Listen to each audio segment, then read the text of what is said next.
Est-ce qu'on aurait autant aimé le film sans notre attache d'origine pour Toy Story et donc pour Buzz? Je suis poursuivi par le plus monstrueux des robots. Rien ne peut m'arrêter. Moi feu, si tu continues de crier. Pardon.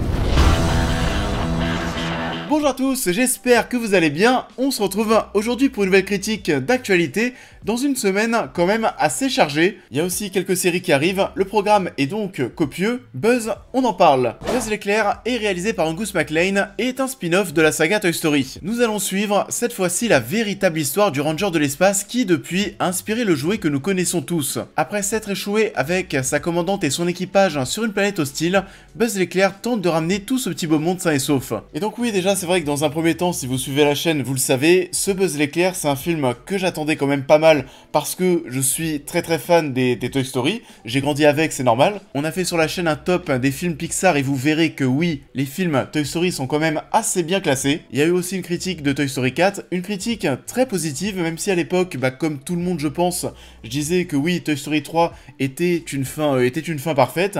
Et finalement, j'ai quand même retrouvé de l'émotion dans Toy Story 4. D'où vous venez, mes tout petits? Envoie les clés. Madame, les clés. On veut les clés, madame. Pas question de faire ça. Là, ce projet autour de Buzz l'éclair, c'est vrai que mine de rien, j'en avais entendu parler un petit peu tard, il y avait un trailer qui avait popé sur le web, et puis forcément, ça a piqué ma curiosité. Surtout que là, on va nous raconter la véritable histoire de Buzz, et alors oui, attention, on va le dire d'entrée, ça fait partie des petits textes qu'on a au début du film, il n'y aura pas de spoilers dans cette vidéo, ne vous inquiétez pas. Buzz l'éclair est donc un personnage d'un film, ce film, on le découvre désormais au cinéma, c'est celui-ci, et en gros, ce long métrage, c'est celui qu'Andy a vu en 95, ce qui lui a donné envie d'acheter un jouet Buzz. La suite, vous la connaissez, Toy Story 1, Buzz qui rencontre Woody et compagnie, etc. Donc oui, tout part en fait du côté de Buzz de ce film. Ça va aussi justifier le pourquoi du comment l'aspect artistique et technique est différent de ce que l'on connaît déjà. Et du coup, ce Buzz l'éclair, j'avoue qu'il m'a laissé un petit peu sur ma faim. Ouais, malheureusement. Alors bon, bien sûr, c'est pas naze, et ça aurait été certainement plutôt bien si ça avait été un studio lambda derrière. Là, on parle de Pixar, et je suis navré de le dire, mais il n'y a pas ce petit truc en plus qui fait que c'est un Pixar important. Il faudrait détruire le vaisseau Zara. J'ai un plan et j'ai une équipe. Formation en maniement d'armes. Partielle. Donc vous êtes des cadets? Oh, le rêve! On adorerait être des cadets. On va bien sûr revenir sur tout ça, évidemment pour le coup ça reste du Pixar, bien entendu d'un point de vue technique c'est exceptionnel, c'est toujours sublime. C'est du Pixar, c'est comme dire que l'eau mouille, c'est pas une surprise. On a une superbe représentation du monde spatial parce que oui, Buzz l'éclair c'est avant tout ça, une aventure dans l'espace avec beaucoup d'action, des séquences épiques avec des codes du film de l'espace repris ici, la distorsion du temps par exemple à l'Interstellar, des séquences de gravité où le temps va s'arrêter, où le son s'arrête, etc. Et on est vraiment dans un énorme blockbuster d'animation, d'action. On a aussi un ton qui va être utilisé, qui va être assez mature à mon sens, peut-être trop, c'est une vraie question qu'on peut se poser. J'ai plus l'impression oui, que ce film était destiné à ma génération, aux gens qui ont grandi avec Toy Story, qui ont pris en maturité, et tout naturellement aujourd'hui on vous sert quelque chose de mature, de sérieux. Ça va se ressentir avec à peu près tout, l'histoire, les dialogues, le style d'animation, la photographie. Vraiment au niveau des images, c'est pas très coloré, c'est pas très pétillant, c'est même parfois un peu vert, un peu poisseux, c'est assez froid parfois, pas très chaleureux, oui c'est vrai, et il y a une cassure en fait qui se met en place par rapport à ce que fait Pixar généralement. Il y avait aussi d'ailleurs pour l'anecdote une petite fille qui était à côté de moi. Le film débute et au bout de 2 minutes elle dit à sa mère maman, c'est pas Buzz l'éclair, je le reconnais pas. Pour les enfants qui ont déjà vu les Toy Story, ça peut être un petit peu perturbant, et on parlait de cassure tout à l'heure par rapport oui, à la photographie, au dialogue, etc. Aussi, je trouve au niveau de l'humour. C'est vraiment pas ce qui ressort le plus, c'est un film d'animation en mode gros blockbuster d'action assez sérieux en soi. Si on veut rester déjà sur quelques points positifs, Sox, mais qui ne voudrait pas un Sox pour son anniversaire, pour Noël? Bordel, inventez ce chat, vite! Oh, c'est quoi ce bruit?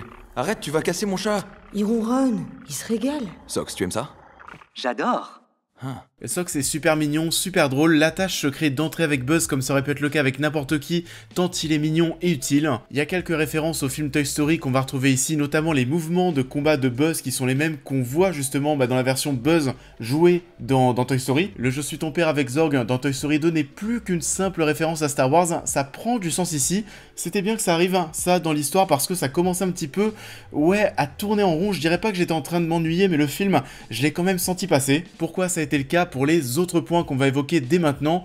J'ai pas trouvé l'histoire si folle que ça. Sachant que bon, vous le savez, on est dans un Pixar et généralement on a deux lectures. Une lecture qui s'adresse aux enfants et des sous-textes qui vont plutôt s'adresser aux adultes. Ça nous permet de voir le long métrage de manière différente, d'une manière bien plus prononcée parfois. Là, c'est pas forcément le cas. Il y a une histoire et voilà, c'est sans plus. Il n'y a pas d'énormes thématiques pour aller toucher un public plus adulte, on parle des sacrifices de Buzz, mais bon, c'est pas ce que fait brillamment Pixar généralement. L'histoire est donc finalement assez lambda avec peu d'émotions, je trouve un peu d'émotions parce que j'ai pas forcément aussi trouvé les personnages secondaires si dingues que ça. Le mec très maladroit est un petit peu relou à la longue, la personne âgée qui pense se faire courser par la police est plutôt drôle, mais ça vient surtout je pense de la VF de Chantal là-dessous qui fonctionne très bien. La VF d'ailleurs est plutôt convaincante. François Civil en Buzz, ça marche. Et du coup, Buzz, lui aussi, est très froid de toute façon, on le voyait déjà dans sa version jouée. C'est un personnage qui aime agir seul, qui aime en faire qu'à sa tête, qui pense qu'il pense mieux que tout le monde. Enfin, voilà, clairement, à part Sox, j'ai pas pris énormément de plaisir avec cette troupe d'un point de vue personnel. Et oui, j'avoue que le cumul de tous ces aspects ont fait que j'ai suivi le film sans avoir été à fond dedans. C'est pas très chaleureux, peu chaleureux comme la photographie, on le disait tout à l'heure. Pareil, on a aussi au début du long métrage une introduction et ensuite les textes, vous savez, Disney vous présente une production Pixar Studio, etc. Ces textes apparaissent dans le calme, dans une tonalité qui est assez grave. On est dans un Disney Pixar différent de ce qu'on a d'habitude, un Disney Pixar qui se prend au sérieux. Que se passe-t-il? Les robots. Mais quoi? J'espère que vous êtes prêts à passer à l'action, parce qu'il nous manque un pilote. Il y a donc du bon et du moins bon, vous l'avez compris, personnellement c'est quand même une petite déception parce que j'avais pas mal d'attentes. Et c'était aussi étonnant de voir Pixar partir sur un spin-off de Toy Story et donc commencer à tirer sur la corde de leur grande saga à succès. Maintenant ma crainte, ouais, c'est de penser qu'on pourrait faire pareil avec Buzz l'éclair et donc faire des suites. Et je vous le dis, il y a 3 scènes pas génériques à la fin, les 2 premières sont 2 blagues.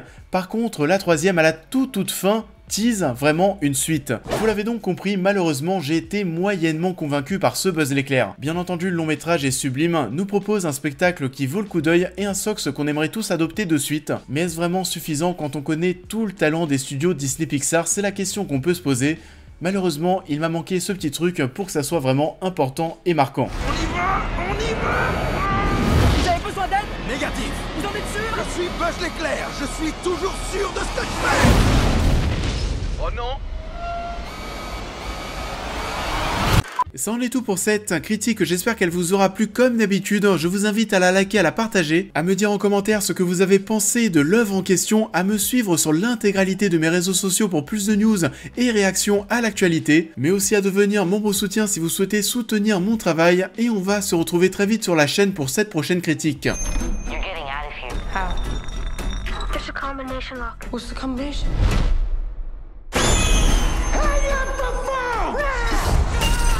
Et on va donc se retrouver très prochainement, pour ne pas dire demain, sur la chaîne pour parler de Black Phone, un film que j'attends énormément. On va revenir aussi sur Elvis, comme on le disait en début de vidéo, un petit peu plus tard cette semaine sur la chaîne.